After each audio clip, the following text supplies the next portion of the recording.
I'm back. I'm going to talk about the 3-year-olds. We've been having a great run with the racehorses and the 3-year-olds. I've been very, very pleased with them. So we're going to roll through what 3-year-olds we have right now. Admiral Dio, schooled twice, will qualify next week. Very, very happy with Admiral Dio. And I haven't seen him, but Harry has been very happy with him. So we'll see how he qualifies next week. We have Arson racing tomorrow for $400,000 in Kentucky. Both him and Chicago Hall are going to represent us in the Kentucky finals. Casanova Hall, we opted to stuff him in the condition claimer Wednesday. Somebody said, I can't believe you put him in a claimer. Why? We've raced him. His last 5 charted lines have been, 4 of them been breaks. I think he's probably safe in the condition claimer. I assume so. We're going to try and all these horses, they all fit this class. We're all going to try and cycle them in and out of here and try and maximize all the starts we can with these horses. So I was a little shocked to see somebody say, I can't believe you put him in there. I can't believe I put him in there. So Casanova Hall, if he gets around the track, which I suspect he will just fine, there shouldn't be any problems with him on Wednesday. Chime Bell brought her over to the Meadows and she looked terrible. I don't know what to tell you. We'll see how she races next week, but I'd like to see the Chime Bell back that I raced at Northfield Park. We'll race her next week, and then we'll see how she races. Don't Talk About Bruno is in tonight at Flamborough. Tracy, actually my former sister-in-law, who owns a piece of Bruno, said, well, I thought you maybe race him on a bigger track. You know, he's made a break on the half his last. It's a valid question.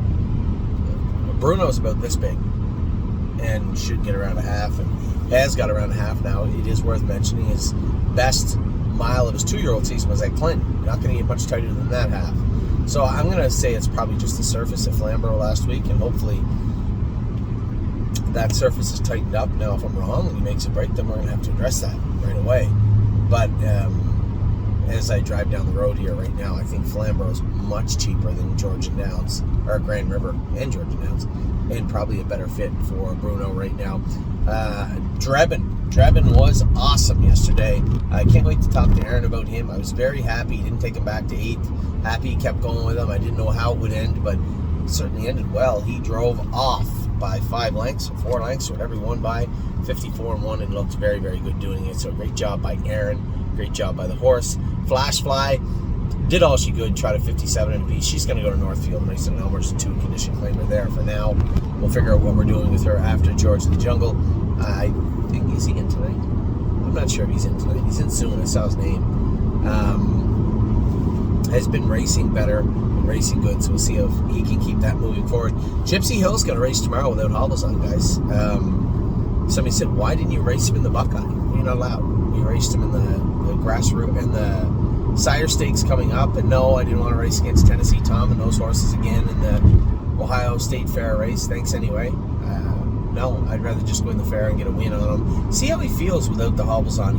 Remember, he started his career without them on. In fact, he won a Sire Stake race at 2 without them on. Little bumpy, little rough. Different horse now, and I don't think he needs them. They have changed the rules in Ohio. We took them off him. And I think it's a step forward. We'll see how he looks on Sunday. It is a half-mile track, but I think Gypsy Hill will do just fine. Hallie in the Clouds is back in, jogging now. We'll continue to jog her. I haven't trained her, so I'll let you know when we do. I'm Fancy Like is in New York. Got the rail again. The big girl got the rail on Tuesday. So good luck to her. I'm not sure who's driving her. Hopefully Mark. Insider Trading raced good yesterday. 3rd, shot at 56-3, probably 56-2. I thought she looked very, very good. Definitely a step forward for her. Irresistible Sun is in the Buckeye on Sunday and looks like he's in a very good spot on Sunday. Lover's Play is in tonight. That will be my first drive of the night. I'm carded in race 1, 2, and 3, but I will not be there for race 1, 2, and 3. I'll only be getting there in time for Lover's Play. Love and Affection's in later, as I had announced to everybody. I heard her cough a couple of times today. We actually went through the trouble of scoping her this morning, and nothing was found. No redness, no irritation, no mucus, nothing that would make her cough. So it's a little odd. She ate all her breakfast. She ate all her lunch. There certainly isn't enough there to say, well, we better scratch her. So I guess we'll see how things play out tonight for Love and Affection.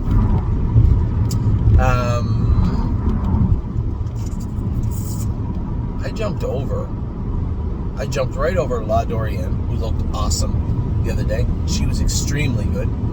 And I also jumped over Lonely Lakewood, who's been very good also. I drove him terrible the other day, and he was fourth, raced really, really, really good. So again, we're back to Lover's Play. We'll see how she races tonight, race 4. As I said to Jason, I hope she fits in there, because this filly, I'd like to just keep racing her until she's maxed her classes out, and then we'll breed her this spring. So that is one broodmare, that one filly that will be joining our broodmare band will be Lover's Play. I love this filly. I have for a while. I like her toughness, and as I told you guys, our broodmare band, right or wrong, up or down, left or right, is going to be made up of horses that I got a lot of pride in, that I've been proud of, and that tried hard. It's very important. I know a lot of people just look for real well-bred families and great horses. I want good-looking horses that tried their asses off. That's what I'm looking for. What do I know?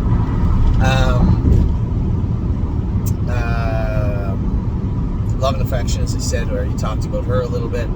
Marching Fourth race, fantastic yesterday. I want to talk to Mike about him, how he thought he was hung up. These are the changes. We made some, and we don't talk about it like this very often. We made some wholesale changes in this horse's shoeing and equipment yesterday, just because he was racing in Kentucky and coming back to a 5/8 stone dust track.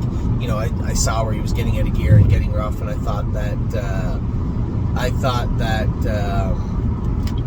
it made all the sense in the world to make the changes. I thought he came off the gate well. We schooled him off the gate, and it looked to me like he was closing in at the wire yesterday. I'm very interested to hear what Mike has to say about him, but I was very, very happy with him. Mel Gibswan, just trying to keep him good. I talked to the veterinarian that's been in charge of him down in Southern Ohio, Barry Carter, yesterday. Barry said his leg is good, the leg cleaned out good, but it was a little sore after they trained him harder. And I said, well, what are your thoughts? He goes, I'd like to revisit it once we get a look at it. It's cleaned out good, it feels good. Let's see how he jogs, and then we'll do some work on him and turn him out. And that's the plan with Mel Gibswan. There's not much we can do more than that with him.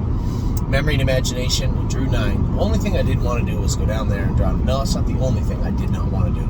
I don't want to take Pickpocket down there and be scratched again. That would be catastrophic. But Memory and Imagination drawing 9, not so good either. Mounds for All, sound as $1. Jogging looks great. I think it's all full speed ahead with this guy. We're not going to just rush him back to the races. I think we have an opportunity to bring in extremely fresh and sharp horse back to the races for us for the winter, and that will be the plan for Mounds for All. Somebody said, well, where do you think he'll go? You might see that horse show up at Mohawk. It's a distinct possibility. Big, good-looking colt, very fresh, coming off what could have been major, but ended up being a minor injury. I think, the world's his oyster, so to speak, and I got a lot of hope for that colt moving forward. Speaking of Pickpocket, his qualifier was exceptional. He looked good. We the vet tuned him up a little bit and sent him down to Kentucky. We've done all we can do. I can't believe we're having this discussion, but I don't really know why he was scratched last time, so I'd be very disappointed if he was scratched this time. Purple People Eater drew poorly. We're going to race her with an open bridle tomorrow, see how she is, but drew poorly at Lexington. You draw poor, at Delaware. You draw poor in Delaware. It's not usually a favorable outcome, but we'll see. Ready for landing, should be backing now, jogging. Tim will get this guy ready again for racing. I'd love to race him with no hobbles on for the fall. This horse I could see going either to the Meadowlands or potentially back to Mohawk or something for the winter if he was good. No road is paved with this guy yet. For now, he is at the Meadows, and he can very likely stay at the Meadows. We'll see how that plays out.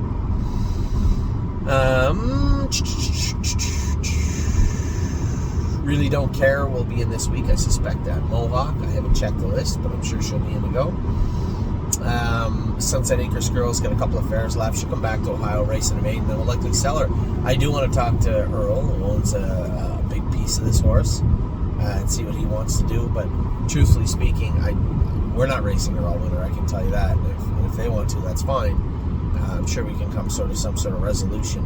But for now, she's going to race in the maiden when she comes back to Northfield, and we'll see if she can do in there, and then we'll go from there with her. Sweeney is racing, drew the 8-hole. Poor bugger drew the 8-hole on, what day is it? Wednesday. Need a good draw with him. Tenacious Hanover is in on Monday. Yes, he'll get around a half. I'm sure of that. Yes, he'll be just fine. Very, very nice basic colt. Time is on my side. His next start obviously would be the Little Brown Jug. Tim said he is good, feeling good, looking good. We had him out to Brown Equine, Dr. Brown's this week to get him all tuned up. He was not concerned with his foot and the cut on it at all. He thinks the horse is in good spirits. Found some stuff that he thinks that we can improve on. So we're optimistic as we head into the Little Brown Jug next week. Vehement is now ours. Eric jogged him this morning, said he jogged good, looked good, asked me what the plan was. I said he's probably coming back to Northfield and then over to the Meadows. Actually, a big giant horse like him, another horse that could potentially go to Mohawk. You know, I get emails all the time from St. Anthony, you know, the horses just aren't racing as good at Mohawk. Guys, please, you have to understand, Mohawk is the major leagues. It is the big time. And if you think that you're just going to import horses that are doing okay at places like the Meadows or Northfield, they're going to start cleaning up, it's just naive. It's not going to happen. We can take horses from there and do very well at Northfield and the Meadows. Very hard to go the other way.